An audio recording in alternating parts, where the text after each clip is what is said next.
عليكم ورحمة الله وبركاته على كل متابعيني ومتابعين قناة همة الأبان.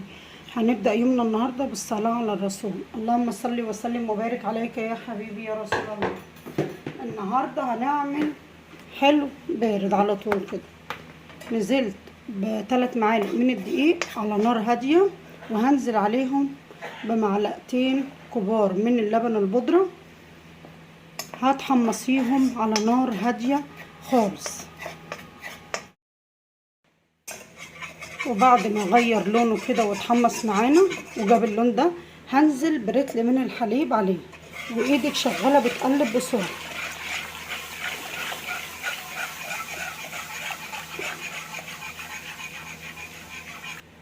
وبعد كده انزلي بمعلقتين كبار من السكر البودره حسب ما انت بتحبي الحاجه الحلو بتاعها ازاي، وقلبي كويس.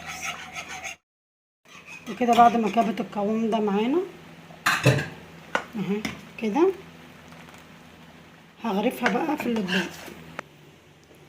وكده بعد ما غرفتها في الاطباق حطيتهم كده نصاص عشان اعمل الطبقه التانية على الوش.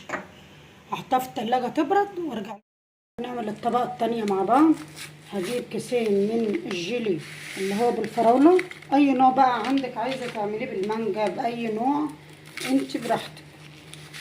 هحط كيسين كده وهنزل عليه بكوبايه مغليه من الميه، وهقلبه كويس لغايه ما يدوب معايا.